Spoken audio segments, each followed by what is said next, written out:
he went on to say in verse 20, teaching them to do all that I commanded you. ఆ తర్వాత ఆయన ఇంకా చెప్తూ 20వ వచనంలో ఈ విధంగా చెప్తూ ఉన్నారు, నేను మీకు ఏ ఏ సంగతులను ఆజ్ఞాపించితినో వాటినన్నిటినీ గైకొనవలెనని వారికి బోధించుడి. This is part of the Great Commission. ఇది మనకు అప్పగించబడిన గొప్ప పనిలో ఒక భాగము.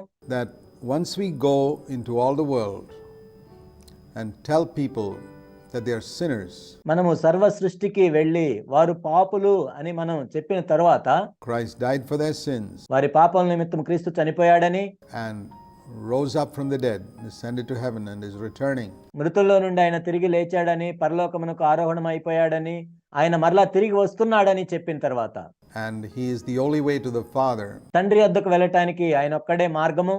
and where we find people responding to that, ఈ విధంగా చెప్పినప్పుడు ప్రజలు దానికి స్పందించటం మనం చూసినప్పుడు, we invite them to make Jesus Lord of their life, to be disciples who are going to follow Christ all their life. వారి జీవితంలో యేసుక్రీస్తు ప్రభువుని ప్రభువుగా చేసుకోవాలని, వారు శిష్యులుగా ఉండాలని, వారి జీవితం అంతా కూడా ప్రభువుని వెంబడించాలని వారిని మనం ఆహ్వానిస్తాం.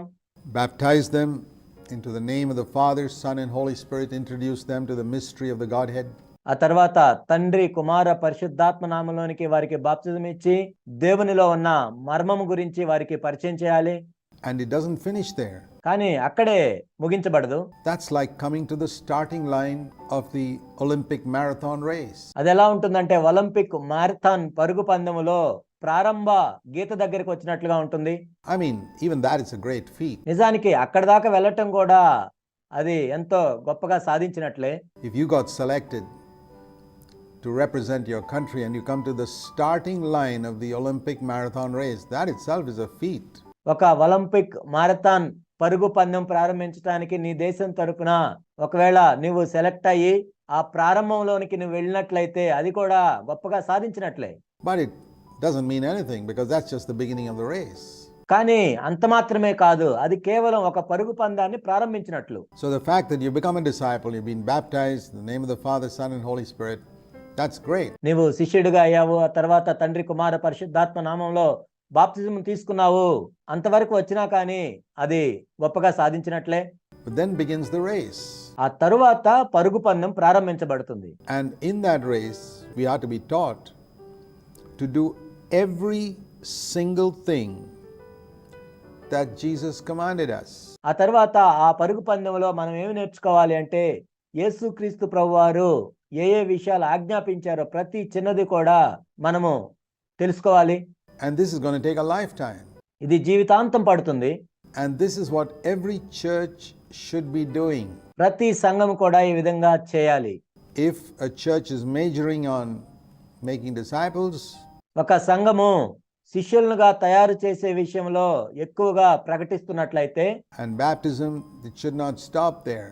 ఆ తర్వాత బాప్తిజం గురించి చెప్తూ అక్కడే ఆగిపోకూడదు. What should they be teaching every Sunday in their church services? వాళ్ళ సంఘ కూడికల్లో ప్రతి ఆదివారం ఏం బోధించాలి? Every single thing that Jesus taught, all that Jesus taught.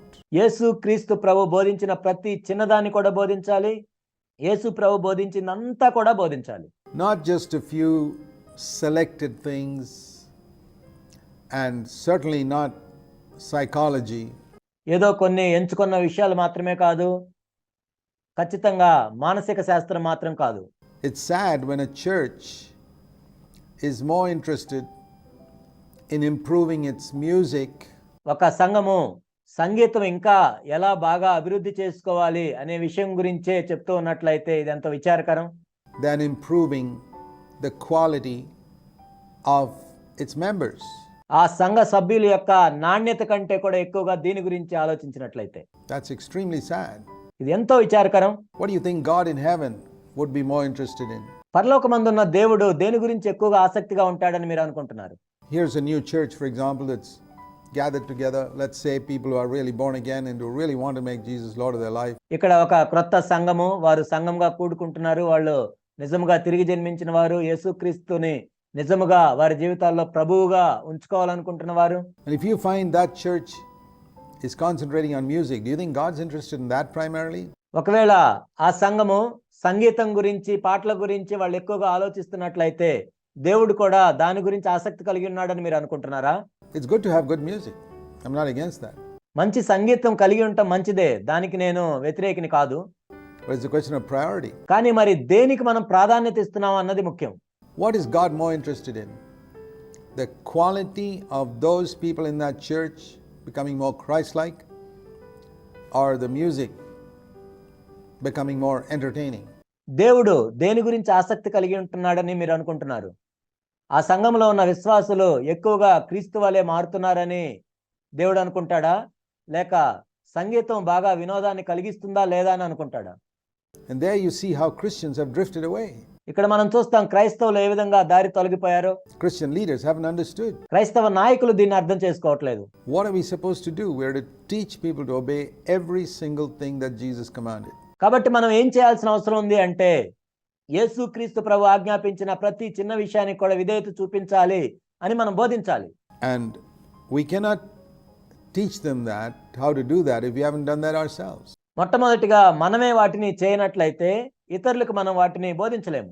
Notice the difference between, supposing Matthew 28 verse 20 had read like this. ఉదాహరణకి మీరు మత్తయి సువార్త 28వ అధ్యాయం 20వ వచనాన్ని ఈ విధంగా చదివినట్లయితే, Teach them all that I commanded you. నేను మీకు ఆజ్ఞాపించిన వాటన్నిటిని వారికి బోధించండి. And here it says, teach them to do all that I commanded you. What would the difference be? కానీ నిజానికి ఇక్కడ ఏముందంటే, నేను ఏ ఏ సంగతులను ఆజ్ఞాపించినో వాటన్నిటిని గైకొనవలనని వారికి బోధించండి. ఇక్కడ మనం వ్యత్యాసాన్ని చూడగలం. Teach them all that I commanded you. Teach them to do all that I commanded you. నేను మీకు ఏ ఏ సంగతులను ఆజ్ఞాపించితునో వాటిని బోధించండి. నేను ఏ ఏ సంగతులు మీకు ఆజ్ఞాపించితునో వాటిని గైకొనవలనని బోధించండి. I see the difference like this. వీటి మధ్య వ్యత్యాసాన్ని నేను ఏ విధంగా చూస్తాను? Teach them all that I commanded you means, నేను ఏ ఏ సంగతులను ఆజ్ఞాపించితునో వాటిని బోధించుడి అంటే ఏంటంటే, I take all the teachings of Jesus and teach them, just like a man teaches chemistry or physics or history.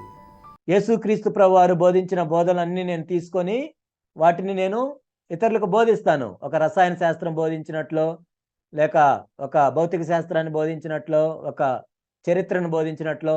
He studied it and he teaches it. ఆ వ్యక్తి దాన్ని చదివి తర్వాత బోధిస్తాడు. But teach them to do would mean that I've done it myself first, కానీ వాటిని గైకొనవలనని బోధించుడి అంటే ఏంటంటే, మొట్టమొదట నేను చేయాలి వాటిని, so that I can teach them how they can also do it. ఆ విధంగా వాళ్ళు కూడా దాన్ని ఏ విధంగా చేయగలరో వాళ్ళకి బోధించవచ్చు. If I haven't done it, కానీ నేనే చేయకుండా ఉన్నట్లయితే, I would be like a person teaching swimming when I don't know how to swim myself. నాకే ఈత రాకుండా ఇతరులకు ఈత నేర్పించినట్లుగా ఉంటుంది.